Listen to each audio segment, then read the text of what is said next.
அந்த ஐலாண்டை சுத்தி கடல் இருக்குல்ல, அது வந்து கவர்மெண்டோட, அது பிரைவேட் கிடையாது. சோ அந்த சுத்தி இந்த போட்ஸ்ல வந்து நிறைய போட்டோஸ் வீடியோஸ் எல்லாம் நிறைய பேர் எடுத்திருக்காங்க முன்னாடி ஆரம்ப காலகட்டத்திலேயே. கரைக்கிட்ட போய் அங்க இருந்து எடுக்கப்பட்ட சில வீடியோஸ் எல்லாமே, இந்த ட்ரோன்ஸ்ல இருந்து எடுத்த வீடியோஸ்ல எல்லாமே சின்ன பெண்கள், அங்க வந்து நிறைய பெண்கள் வந்து அரை நிர்வாணமா அந்த ஐலாண்ட்ல சுத்திட்டு இருக்கிறது, இதெல்லாமே வந்து இந்த டாப் கிளாஸ் மாடல்ஸ் இருக்காங்கல்ல யூஎஸ்ல எல்லாம், அவங்க எல்லாருமே அங்க போயிருப்பாங்க. இந்த மாடலிங் ஃபீல்ட்ல சூப்பர் மாடல்ஸ், பெரிய பெரிய நடிகைகள் எல்லாருமே அங்க போயிட்டு வந்திருக்காங்க. இதுல இந்த நடிகைகளை ஓரம் கட்டிட்டு பொலிட்டீஷியன்ஸ் வரும்போது இங்க பிரச்சனையே. ஸ்டீஃபன் ஹாக்கின்ஸ் போட்டோ தான் ஃபேமஸ். அதுல இல்ல வெளியில வந்து ரொம்ப வைரல் ஆச்சு அது. ஏன்னா பக்கத்துல எல்லாம் இந்த பெண்கள் எல்லாம் சுத்தி நிக்கிற ஸ்டீஃபன் ஹாக்கிங் இப்படி உட்காந்துருப்பாப்ல, ஏய் நீ என்னடா அங்க பண்ணிட்டு இருக்க அப்படின்னு இருக்கும். கார்ட்டூன் படம் நினைச்சு பாக்குறோம் பாரு, ஆனா என்னன்னோ அதுல நிறைய அதுல ஸ்கூபி டூபியோட அந்த அவன் கூட ஒருத்தர் பண்ணல, அவன் ஜாயிண்ட் கை, அவன் ஷாகி வந்து கஞ்சா போதையிலேயே சுத்துற ஆளுங்கிறதெல்லாம் மறைமுகமா நம்ம அதெல்லாம் பார்த்துட்டு தானே. அப்ப சின்ன வயசுல பாருங்களேன், அது கிட்ஸ் கார்ட்டூன். ஏன்னா இது இன்னசென்ஸை உடைக்கிறதுன்றதா. சேட்டானிக் கல்ச்சரை பொறுத்த வரைக்கும் குழந்தைங்க இருக்கலே பியூரான உயிரினங்கள். அவங்களுடைய ஆத்மா வந்து எந்த குற்றமும் செய்யாது. ஏன்னா இப்ப நம்மளே வந்து சொல்ல, ஒரு குழந்தை வந்து எதுவுமே சொல்ல முடியாது, அதுக்கு என்ன தெரியும், எதுவுமே தெரியாது. அந்த இன்னசென்ஸ் தான் அதிகமா இருக்கும். அந்த குழந்தைய நம்ம தப்பா மாத்திட்டா.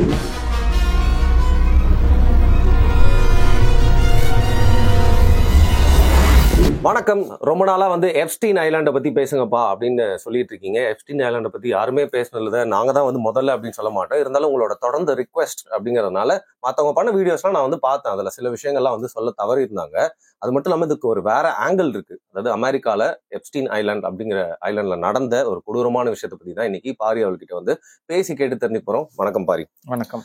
அங்க எங்கன்னு நம்ம பேசியிருக்கோம் இதை பத்தி. எப்ஸ்டீன் ஐலாண்ட், ட்ரம்பை பத்தி பேசும்போது பேசியிருக்கோம், எலான் மஸ்கை பத்தி பேசும்போது பேசியிருக்கோம், நிறைய சப்ஜெக்ட்ஸ்ல அந்த டீப் ஸ்டேட் பாலிடிக்ஸ் எல்லாம் பத்தி பேசுறப்போ பேசியிருக்கோம், அண்ட் ஜூஸை பத்தி பேசுறப்போ பேசியிருக்கோம். எப்ஸ்டீன் ஐலாண்ட் விஷயங்களை பத்தி ஒரு பேசிக்கான இன்ட்ரோடக்ஷன் கொடுத்துட்டு அதுல பல பேர் சொல்லாம விட்ட விஷயங்களை பத்தி என்ன இருக்குன்னு சொல்லுங்க. அடிப்படையில் என்ன அப்படின்னு பாத்தீங்கன்னா, இந்த ஐலாண்டை பத்தியான பேச்சுக்கள் பல வருடமா நிலைச்சிட்டு இருக்கு.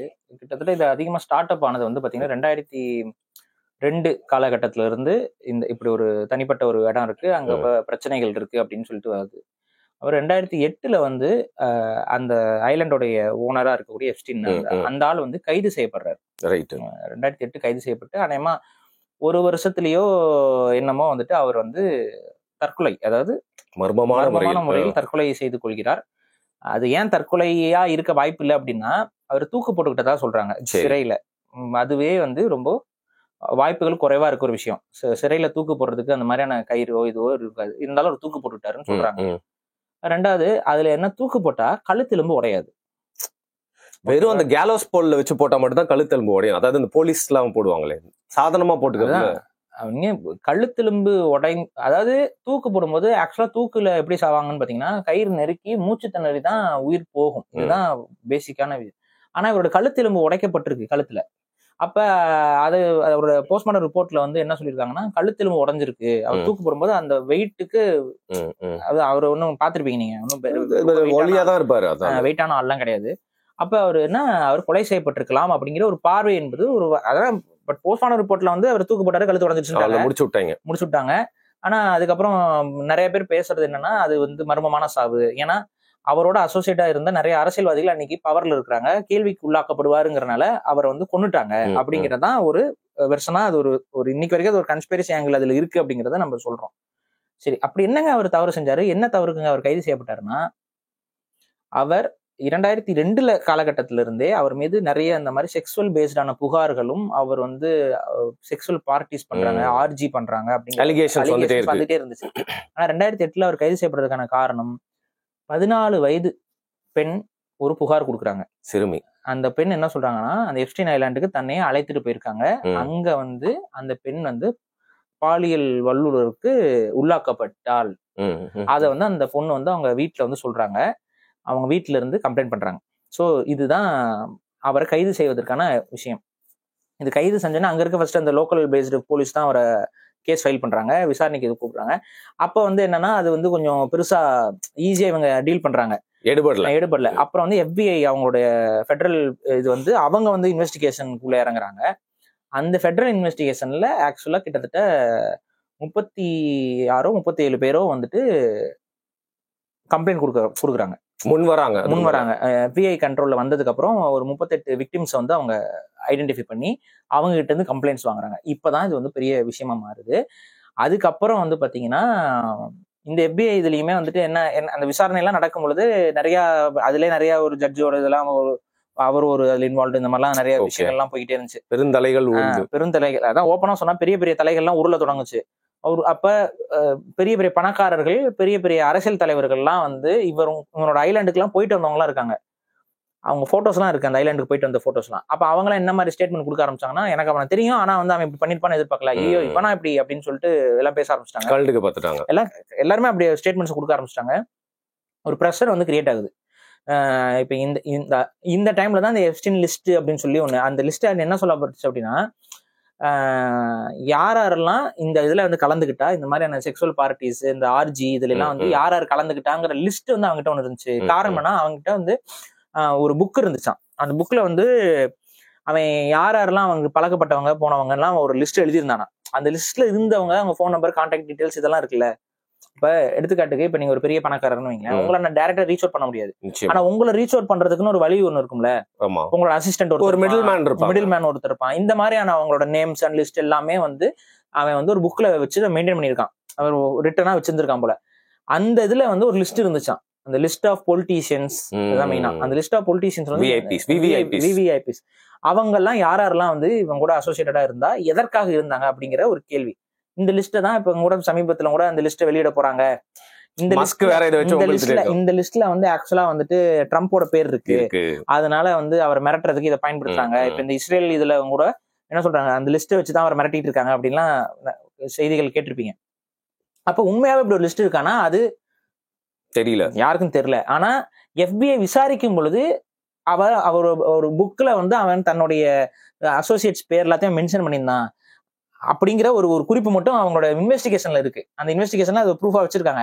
அதுல ஒரு லிஸ்ட் இருக்கு, அந்த லிஸ்ட்ல இருக்கவங்க எல்லாருமே தப்பானவங்க அப்படிங்கிற அந்த ஒரு விஷயம் இருக்குல்ல, அது வந்து சமூக வலைதளங்கள்ல இந்த மாதிரி இணையதளங்கள்ல அது ஒரு இதா உருவாயிருக்கு.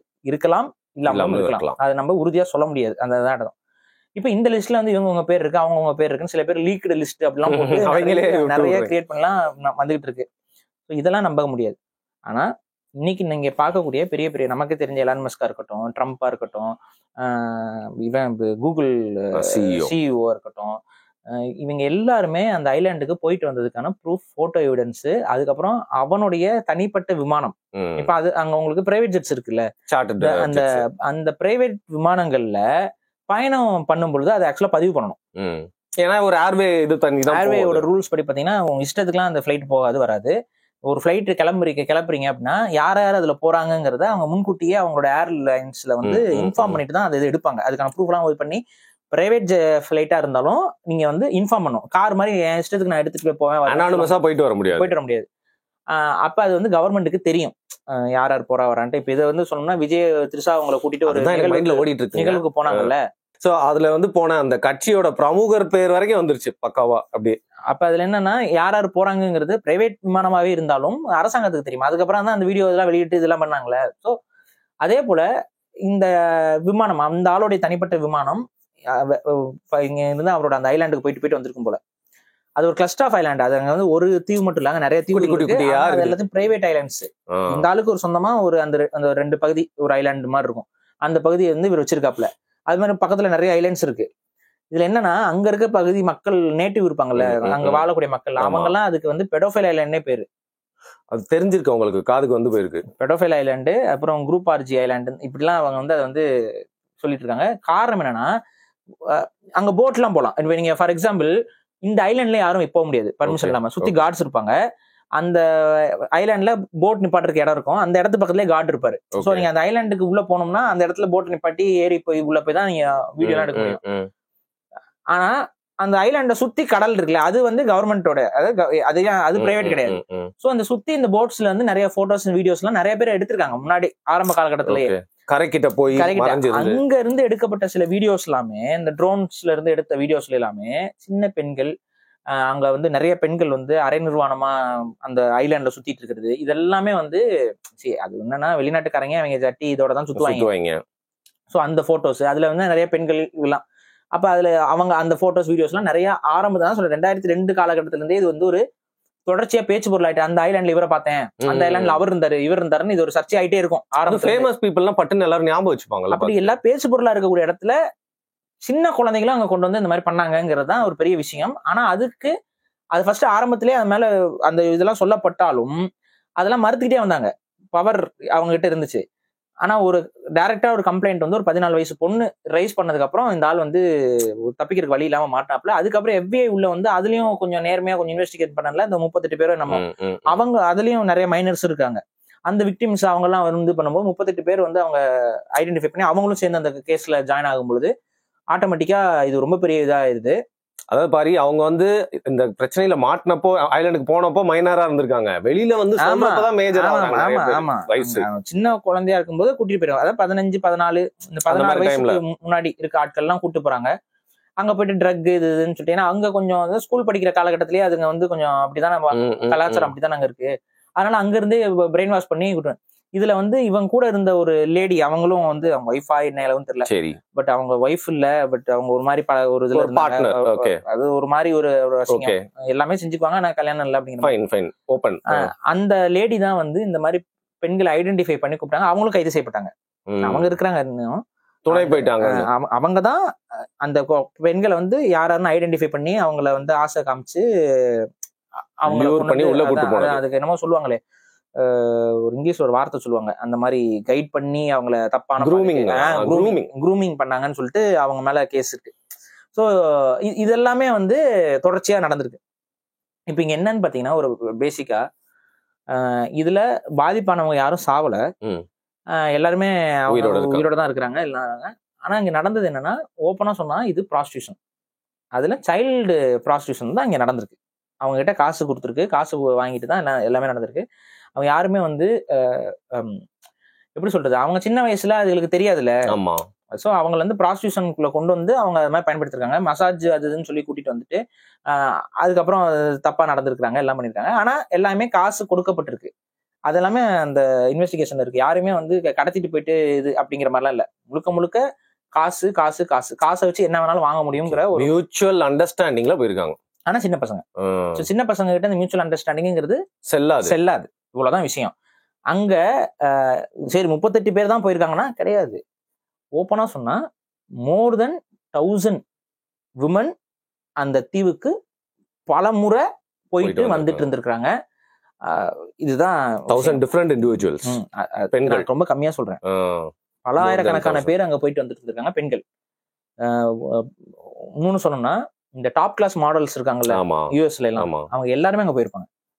இந்த மாடலிங் ஃபீல்டுல சூப்பர் மாடல்ஸ், பெரிய பெரிய நடிகர்கள் எல்லாருமே அங்க போயிட்டு வந்திருக்காங்க. இதுல இந்த நடிகைகளை ஓரம் கட்டிட்டு பொலிட்டீஷியன்ஸ் வரும்போது தான் இங்க பிரச்சனையே. இப்ப நடிகைகளும் நிறைய பேர்லாம் அந்த ஐலாண்ட்ல போயிட்டு வந்திருக்காங்க. அதுல ஒருத்தர், இந்த ஃபேமஸ் கமெடியன் ஒருத்தர் இருப்பா, அந்த ஒல்லிய ஒரு பொண்ணு, அவர் லெஸ்பியன். அவளும் அங்க அவ எல்லாம் வந்து போயிட்டு வந்திருக்கிறா. சோ இவங்க எல்லாருக்கும் போனதுக்கும் வந்ததுக்கும் போட்டோஸ் இருக்கு. இப்ப இங்க என்ன பிரச்சனைனா, இவங்க எல்லாம் போன அதே டைமிங்ல சின்ன குழந்தைங்களும் அங்க வந்திருக்கிறாங்க. சோ தெரிஞ்சோ தெரியாமலோ இவங்க எல்லாருமே இதோட அசோசியேட்டடா இருந்திருக்க வாய்ப்புகள் அதிகம். ஸோ ஹாலிவுட் இண்டஸ்ட்ரி முழுக்கவும் இந்த ஒரு கரப்டடான ஒரு இதுக்குள்ள அங்க இல்லீகல் ட்ரக்ஸ், அங்க எதெல்லாம் இல்லீகலா இருக்கிறோ அங்க எல்லாமே இருந்திருக்கு. அந்த ஐலாண்ட்ல வந்து கையகப்படுத்த அப்புறம் விசாரணை எல்லாம் பண்ணுவாங்க. அங்க ஆர்ம்லாம் இருந்திருக்கு. அது ஃபுல்லா குட்டி மிலிட்டரி மாதிரி வச்சு நடத்திட்டு இருக்காங்க. வந்து ஒரு தனி நாடு மாதிரி அவன் வச்சுக்கிட்டு அங்க வந்து முறையில்லாத ஆயுதங்கள், அந்த அதாவது அவங்க எல்லாருக்குமே லைசன்ஸ் கொடுத்து கன்னு வாங்கிக்க முடியும். அதையும் தாண்டி சில அந்த லான்ச்சர்ஸ் இதெல்லாம் அலோவ் பண்ண மாட்டாங்க. ஸோ அதெல்லாமும் கூட அங்க இருந்திருக்கு. ஸோ அவன் என்ன நோக்கத்துக்காக அந்த தீவு வச்சிருக்கான், ஒரு தனி ராஜாங்கம் மாதிரி அவன் அதை பண்ணியிருக்கிறான். அப்புறம் சில ரிச்சுவலிஸ்டிக் பில்டிங்ஸ் வந்து அங்க அந்த ஐலாண்ட்ல இருக்கு. பலிபீடம் மாதிரியா? பலிபீடத்துக்கு போது அங்க பலிதான் கொடுத்தாங்கன்னு சொல்ல முடியாது. ஆனா அது மாதிரியான ஸ்ட்ரக்சர்ல சில கட்டடங்கள் இருந்திருக்கு. ஒரு சர்ச் மாதிரியான ஒரு அமைப்புல அங்க எல்லாமே ஆர்ஜி அங்க நடந்திருக்கு. அதுக்கான கூட்டு பாலியல், அதுதான் அது அந்த மாதிரியான ஒரு முறையற்ற வாழ்க்கையை வாழ்றதுக்கான ஒரு இடமா அந்த ஐலாண்டை வந்து அந்த ஆளு வச்சுட்டு இருந்திருக்கான். இப்ப பிரச்சனை என்னன்னா, இந்த ஐலாண்ட்ல அசோசியேட்டடான அரசியல்வாதிகள் தான் இன்னைக்கும் பவர்ல இருக்காங்க. அதுல ட்ரம்ப்பும் ஒரு நபர், எலான் மஸ்கும் போயிட்டு வந்திருக்காப்ல. எலான் மஸ்கும் போனதுக்கும் போட்டோஸ்லாம் இருக்கு. சோ அவர் மட்டும் உத்தம மாதிரி இப்ப வந்து தப்பிச்சுக்க முடியாது. சோ எலான் மஸ்க்லாம் போயிட்டு வந்திருக்காங்க. அதான் அந்த பெரிய பணக்காரங்க எல்லாருமே அங்க போயிட்டு வந்திருக்காங்க. அட்டெண்டன்ஸ் போடாத ஆளே இல்ல. அந்த அளவுக்கு முக்கியமான நபர்கள் போயிட்டு வந்துட்டு இருக்கக்கூடிய ஒரு இடமா தான் அது இருந்திருக்கு. அவனும் எல்லாரோடையும் டைப்ல இருந்திருக்கான். சோ அந்த லிஸ்ட்னு பாத்தீங்கன்னா அந்த லிஸ்ட் ரொம்ப பெருசு. அதுல பொலிட்டீஷியன்ஸ் எடுத்து பாத்தீங்கன்னா மட்டும் கன்சர்னிங்கா நம்ம சில பேரு அங்க பில் கிளின்டன் காலகட்டத்தில இருந்தே இந்த ஐலாண்ட் வந்து ஆக்டிவிட்டில இருக்கு. இதுதான் புரிஞ்சுக்கணும். எங்க இவர்லாம் போயிட்டு வந்திருக்காருங்க, ஸ்டீஃபன் ஹாக்கிங்ஸ். நடக்கவே முடியாது. ஆமா, ஸ்டீஃபன் ஹாக்கின்ஸ் போட்டோ தான் ஃபேமஸ். அதுல இல்ல வெளியில வந்து ரொம்ப வைரல் ஆச்சு அது. ஏன்னா பக்கத்துல எல்லாம் இந்த பெண்கள் எல்லாம் சுத்தி நிக்கிற ஸ்டீஃபன் ஹாக்கிங் இப்படி உட்காந்துருப்பாப்ல. ஏய் நீ என்னடா அங்க பண்ணிட்டு இருக்க அப்படின்னு இருக்கும். அதான் ஒருத்தனுக்கு என்ன 9 பொண்டாட்டி கேக்குதாங்கிற மாதிரிதான் அந்த ஆளு அங்க உட்காந்துருப்பாப்ல. அதுக்கப்புறம் தான் ஸ்டீஃபன் ஹாக்கின்ஸ் வந்து கொஞ்சம் இந்த ரொம்ப கேவலமாலாம் பண்ண ஆரம்பிச்சாங்க. அதுக்கு முன்னாடி வரைக்கும் ஒரு மாதிரி ரெஸ்பெக்டட் ஒரு சயின்டிஸ்ட் அப்படிலாம் போட்டு இருந்தாங்க. அதுக்கப்புறம் அந்த ஒரு படம் நீங்க பாத்திருப்பீங்க, ஸ்டீவன் தியரி ஆஃப் எவ்ரிதிங். அந்த படம் அந்த ஆளு எழுது இல்ல, ட்ரோல் பண்ணி ஒரு படம் ஒன்று வந்துச்சு. அந்த படத்துல வந்து அந்த ஆளை போட்டு கேவலமா பண்ணிருப்பாங்க, ரொம்ப அசிங்கமா பண்ணிருப்பாங்க.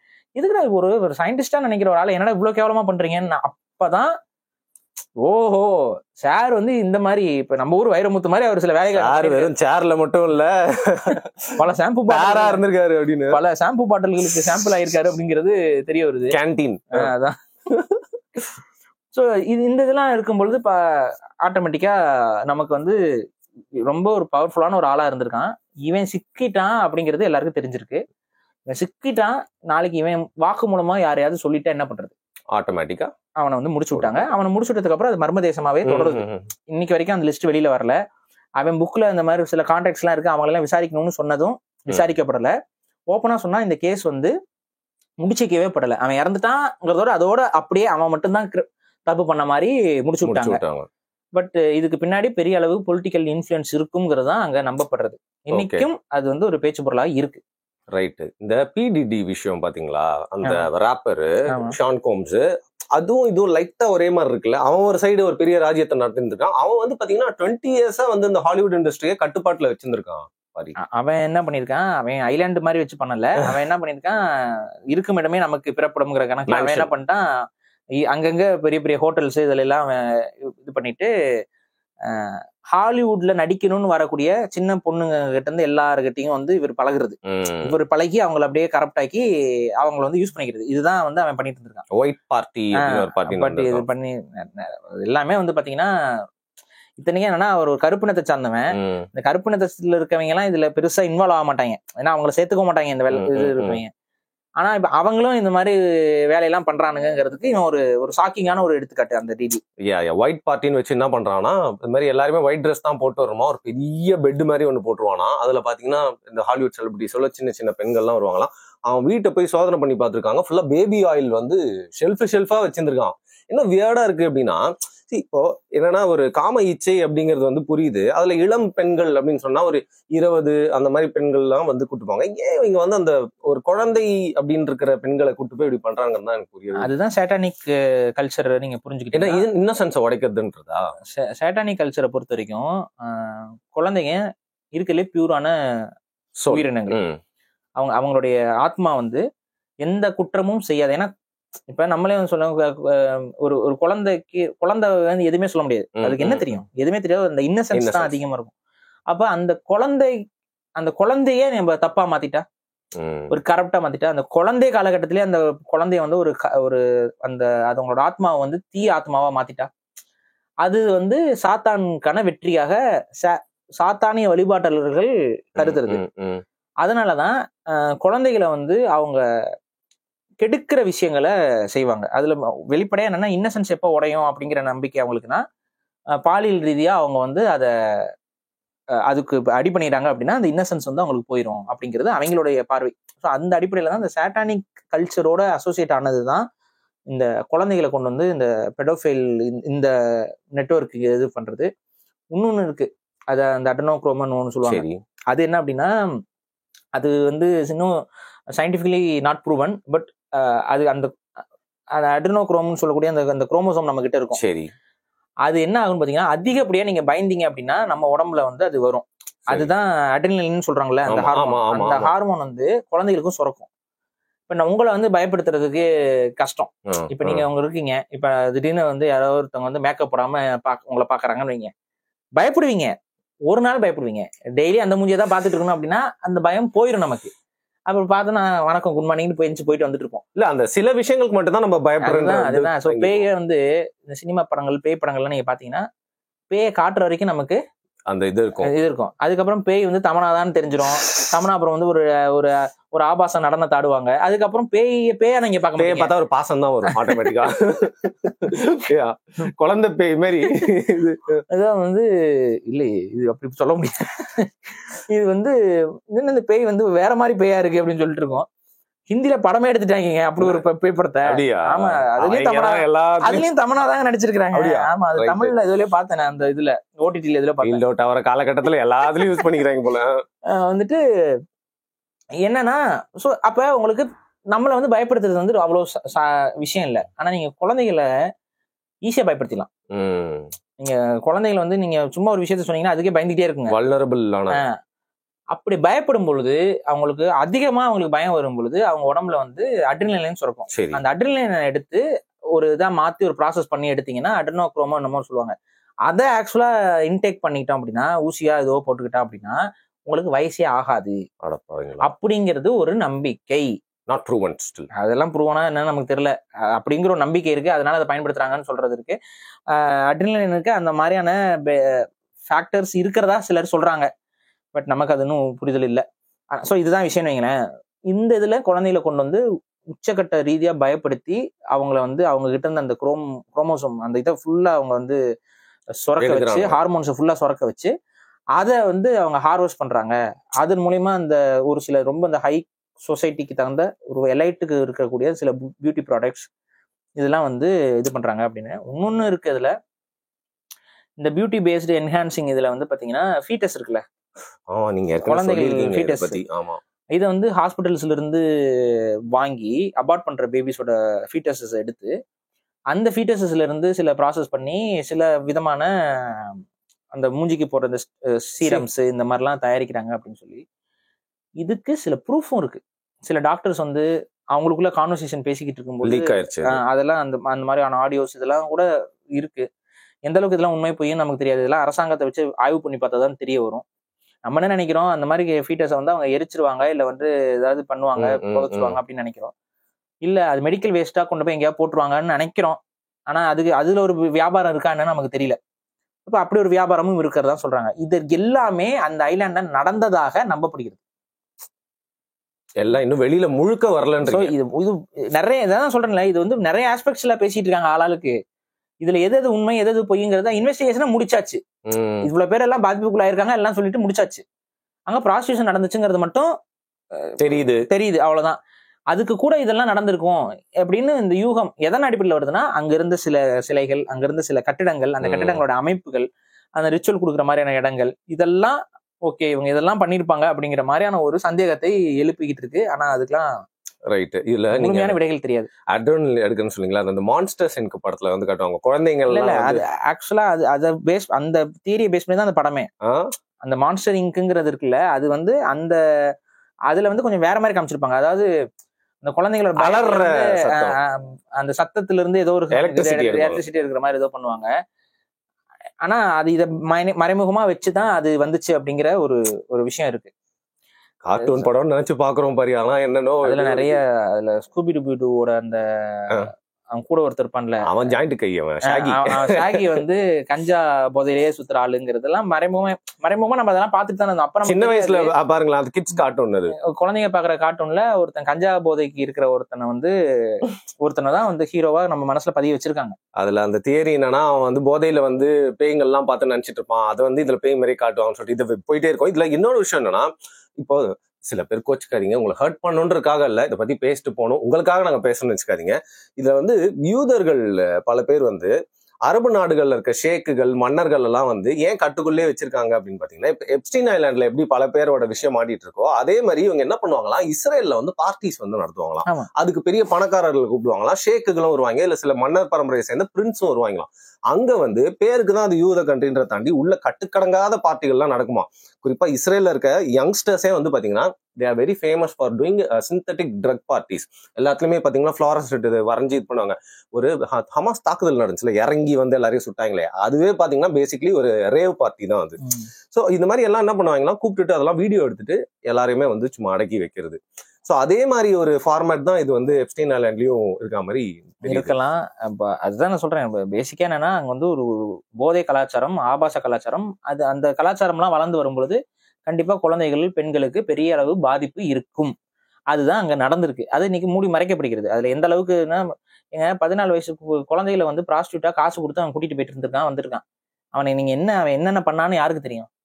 அதுல ஏன் இந்த இதெல்லாம் டிபேட்ஸ் ஆகுதுன்னா, ஒரு ஹோட்டல்ல வந்து 14 வயசு குழந்தை கூட கிடையாது, ரொம்ப சின்ன குழந்தை, இவ்வளவுதான் இருக்கும் உயரம். அந்த உயரத்துல இருக்க ஒரு குழந்தை வந்து அவன் மடியில உட்கார வச்சுட்டு ஒரு போட்டோ இருக்கும் அதுல, அந்த ஐலாண்டுக்கு அவனோட அந்த பிரைவேட் ஃபிளைட்ல போனப்ப. பட் அந்த அந்த குழந்தையோட ஃபேஸ் எல்லாம் இருக்கும் அதுல. பட் ஆனா அது யாரு என்னன்னு நமக்கு தெரியல, அதை பத்தியே விவாதிக்கப்படலன்னு வைங்களேன். அந்த குழந்தைக்கு அங்க என்ன நடந்துச்சு தெரியாது யாருக்கும். ஸோ விஷயம் என்னன்னா, இந்த மாதிரி அரசாங்கத்துக்கு பேக்ரவுண்ட் இன்னைக்கு நம்மளே கேட்கறோம்ல. இன்னைக்கு நினைக்கிற தமிழ்நாட்டு அரசியல்லயே அங்க பார்ட்டி நடக்குது, இந்த பார்ட்டியில பண்ணாங்க, இங்க ஒருத்தர் குடிச்சிட்டு விழுந்துட்டாரு, அவங்களுக்குள்ள சண்டைன்னா, இந்த மாதிரி அந்த பேக்ரவுண்ட்ல நடக்கிற சில விஷயங்கள்லாம் நமக்கு தெரிய வரும்போது யாரும் வெளில வருது, அதுவே ஒரு அதிர்ச்சியா இருக்கலாம் நமக்கு. என்னடா என்ன வாழ்ந்து சொன்னாங்களே சில்வர் பிளேட்ல வந்து வருமா போதை இது வரும் அப்படின்னா. ஸோ இது உண்மையிலேயே வந்து இது உண்மையா பொய்யா? ஆனா இதெல்லாம் நடந்துகிட்டு இருக்கும்னா எவ்வளவு பெரிய ஆபத்து பாருங்க. இது நடந்துகிட்டு இருந்துச்சுன்னா இது எவ்வளவு பெரிய ஆபத்து. ஸோ இதை வந்து நம்ம ஒரு கன்சர்னிங்கா பார்க்கணுங்கிறதுக்காக தான் இது. ஏன்னா இதுல வந்து பேசுறது பெருசா இல்ல. பட் ஐயா, எனக்கு நீங்க ரீசெண்டா அந்த தர்மஸ்தலா இஷ்யூ பேசினீங்க தெரியுமா, அப்போ எனக்கு பேரலி மைண்ட்ல ஓடிக்கிட்டே இருந்தது அப்படிங்கிறது இந்த எப்ஸ்டீன் ஐலாண்ட் தான். ஸோ பெரும் பணக்காரர்கள் அந்த பணத்துக்காக, அந்த காமத்துக்காக மட்டும் இல்லாம அதுல ஒரு பிலீஃபை கொண்டு வந்து அந்த சாட்டனிக் பிராக்டிஸ் அந்த மாதிரி கொண்டு வரும்போது வியர்டா இருக்கு. பின்னாடியே அந்த பிலீஃப் தாங்க இருக்கு. வேற எந்த பிலீஃப்ங்க குழந்தைய போயிட்டு காமமா பயன்படுத்துங்கன்னு சொல்லுது? அந்த பிலீஃப் தான் சொல்லுது. சாத்தான வழிபடுற கூட்டம் தான் அந்த மாதிரியான பலி கொடுக்கணும், அது அந்த மாதிரியான விஷயங்கள். அப்ப நீங்க இன்னொன்னு கவனிங்க, இங்க இந்தியாவிலேயே வந்துட்டு கர்ப்பிணி பெண்களை வந்து நிர்வாண பூஜை அப்படின்னு சொல்லிட்டு நடுவில் ஒரு நம்மளாம் சின்ன பையனா இருக்கும்போது ஒரு பெரிய சர்ச்சை ஒண்ணு கிளம்பிச்சு. பட் அதெல்லாம் என்ன ஆச்சுன்னே தெரியல, யார் மாட்டினா என்ன ஒன்றும் தெரியல நமக்கு. பட் ஆனா நீங்க அந்த காலகட்டத்தில் நம்மள கொஞ்சம் சின்ன பசங்களா ஸ்கூல் படிக்கிற டைம்ல தமிழ்நாட்டுல ஒரு பெரிய பிரச்சனை, அங்கங்க நிறைய ஊர்கள்ல வந்து நிர்வாண பூஜை பண்ணாங்கன்னு சொல்லிட்டு கைது பண்ணிட்டுலாம் இருந்தாங்க. இது என்ன சொல்லலாம், என்ன பிலீஃப் இது? ஒரு விதமான சைட்டானிக் பிலீஃப்ஸ் தான். இந்த மாதிரியான பிலீஃப் சிஸ்டம்ஸ் கர்ப்பிணி பெண்ண சோ இந்த மாதிரியான பிலீஃப் சிஸ்டம்ஸ் வந்து கைதுலாம் ஆயிருக்கிறாங்க இல்லையா. ஸோ இந்த இதுல தான் இந்த மாதிரி முறைகேடான விஷயங்கள்லாம் வந்து பேசப்படுகிறது, செயல்படுத்தப்படுகிறது. இல்லைன்னா இது தப்புன்னு எல்லாருக்குமே தெரியுங்க. தப்பு வந்து ஒருத்தன் வாண்டடா செய்யறான் அப்படின்னா வேற ஏதோ ஒரு தவறான நம்பிக்கை எல்லாம் இருக்காங்கிறது தான் விஷயம். சரி, ஓகே. இப்போ நெக்ஸ்ட் நம்ம ஒரு எபிசோடு ரொம்ப நாளா எல்லாருமே கேட்டே இருந்தாங்க. நானும் தாடியும் ஃபங்கையும் எடுத்துட்டதுனால நீங்களும் அந்த வார்த்தையை மறந்து விட்டீர்கள். அதாவது ஓஷோ அப்படிங்கிற வார்த்தையை நீங்க அடிக்கடி பயன்படுத்துவீங்க. இப்ப நீங்க வந்து உள்ளபடியே மாதிரி வந்து ஓஷோ நீங்க வந்து மறந்துட்டீங்க. நம்ம ஒரு நாள் இந்த கல்ட்டை பத்தி வந்து பேசலாம். அந்த கல்ட்ல எப்படி ஓஷோவும் சில நிர்வாண பூஜைகள் எல்லாம் பண்ணி அல்ல அது வந்து ஒரு ஹோல் கான்செப்டா எப்படி வந்து மனிதர்களை வந்து ஒரு குருன்ற பெயர்ல வந்து ஏமாத்துறாரு, அது எந்த மாதிரியான சீர்கேடுகளுக்கு வந்து வழிவிட்டது இந்த ஹிஸ்டரியில அப்படிங்கறத ஒரு டாபிக் எடுத்து பேசலாம். இன்ட்ரெஸ்டிங்கா இருக்கும். Thank you so much. இன்னைக்கு இதை பத்தி எனக்கு நிறைய விஷயங்கள் சொன்னதுக்கு நன்றி. அந்த ஒரு டைம் லைன்ல உங்களுக்கு வந்து பீக்ல இன்னைக்குமே ஓரளவுக்கு ஹிப்ஹாப் போயிட்டு தான் இருக்கு. பட் ஆனா இப்ப அது ஒரு டிக்ளைன் உங்களுக்கு தெரியும்னு நினைக்கிறேன். இப்ப கொஞ்சம் கொஞ்சமா டிக்ளைன் ஆக ஆரம்பிச்சிருக்கு. ஹிப்ஹாப்னே தெரியல அந்த மாதிரி. இல்ல அதுலயுமே வந்து பாத்தீங்கன்னா அன்னைக்கு இருந்த ஹிப்ஹாப்ல வந்து பாத்தீங்கன்னா அந்த டிஜிட்டல் மியூசிக் வந்து கொஞ்சம் கம்மியா இருந்துச்சு. இன்னைக்கு டிஜிட்டல் மியூசிக் அதிகமாயிட்டு விளையாடுறாங்க. அவங்க என்ன பாடுறாங்க, நீ எமோஷன் ஏதோ காட்டுற ஏதோ கோவமா கத்துறேன்னு தெரியுதுப்பா, ஆனா நீ என்ன சொல்றேன்னு புரியலப்பா எனக்கு. விதையை எடுத்துக்கோங்க, சாப்பிட்ட விதையை எடுத்துக்கோங்க, கடிபடாம சாப்பிட்டுருங்க. சரி, நீங்க விதையை போட்டு வெண்ணு முழுங்கி எல்லாம் வச்சிருந்தீங்கன்னா விளங்காது. கடிபடாத விதையா இருக்கணும். கடிபடாத விதையை நீங்க எடுத்துட்டு அதை வந்து நல்ல பேப்பர், நம்ம நியூஸ் பேப்பர் கூட எடுத்துக்கலாம். நியூஸ் பேப்பர்ல வந்து கொஞ்சம் நல்லா ஈரத்தை தெளிச்சு கொஞ்சம் ஈரம் கொஞ்சம் எக்ஸசிவா ஈரம் இருக்க மாதிரியே எடுத்து அந்த இதை வச்சு மடிச்சிருங்க. நல்லா ஃபுல்லா மடிச்சிருங்க. மடிச்சு ஒரு ஜிப்லாக் இருக்குல்ல, ஜிப்லாக்ல வச்சு ஜிப் போட்டுட்டு அதை வந்து ஒரு இருட்டு அறையில வச்சிருங்க. நல்லா வெளிச்சம், சூரிய வெளிச்சம் இல்லாத மாதிரி ஒரு இருட்டு ரூம்ல வச்சிருங்க. சில ட்ரெஸ் வாங்குவேன், அது விலை கொஞ்சம் அதிகமா இருக்கும். சரி, அதுக்கான தரமா இருக்குன்னு நினைச்சு வாங்குவேன். தரம் இல்ல அப்படிங்கிற பட்சத்துல நான் அதை வேண்டான்ட்டுருவேன். அதே போல இன்னொன்னு என்னன்னாங்க, இந்த ஃபர்ஸ்ட் காப்பி இதெல்லாம் இதுக்குள்ளலாம் எனக்கு பெருசா பிலீஃப் எல்லாம் கிடையாது கொடுக்குற. ஏன்னா இந்த ஃபர்ஸ்ட் காப்பிங்கிற இந்த கான்செப்ட்ல எதனால வருதுன்னா, இந்த பிராண்டை வேல்யூ பண்றதுனாலதான் இந்த ஃபர்ஸ்ட் காப்பிங்கிற ஒண்ணு வருது. நான் என்ன சொல்றேன், இதுவே பார்க்காத, என்ன பிராண்டா இருக்கட்டும், எவ்வளவு காசுக்கு இருக்கட்டும், உனக்கு தேவை இருந்தா அதை நீ வாங்கு. பாக்குறதுக்கு பிடிச்சிருக்கா அப்படின்னு, அது ஒரு நல்ல தேவை தானே. நமக்கு பிடிக்கணும். அதுல வந்து GTA 4ல வந்து பாத்தீங்கன்னா ஹெல்மெட் இல்லாம நீங்க விழுந்தீங்கன்னா செத்து போயிருவீங்க. ஹெல்மெட் போட்டு விழுந்தீங்கன்னா கொஞ்சம் அடி கம்மியா போடும். இந்த மாதிரி ஓவரா ரியாலிட்டியை கொண்டு வந்து உள்ள வச்சிருப்பானுங்க. எக்ஸைட்மெண்ட் மாதிரி ஃபீல் ஆயிடுச்சு. அப்ப அது அவங்கனால வந்து அதை இது பண்ண முடியல. அதுக்கப்புறம் அதோடைய அடுத்த கட்ட வெர்ஷன்ல GTA 5 வந்து பாத்தீங்கன்னா ஏங்க அவன் விட்டு 10 வருஷம் ஆச்சுங்க. இன்னும் விளையாட்டுருக்கோம். GTA 5 இன்னைக்கு வரைக்கும் one of the best selling கேம்ல எல்லாம் வாங்கிட்டானுங்க. மோஸ்ட் பிளேடு நிறைய பேர் நிறைய ஹவர்ஸ்ல விளையாடுற அந்த பேசிக் திங் இஸ் கேரக்டர் ஸ்விட்சிங். இதுல இன்னொரு கொடுமை என்னன்னா இந்த கேம் வந்து ஆனா ஆக்சுவலா விளையாடவே கூடாத ஒரு கேம்.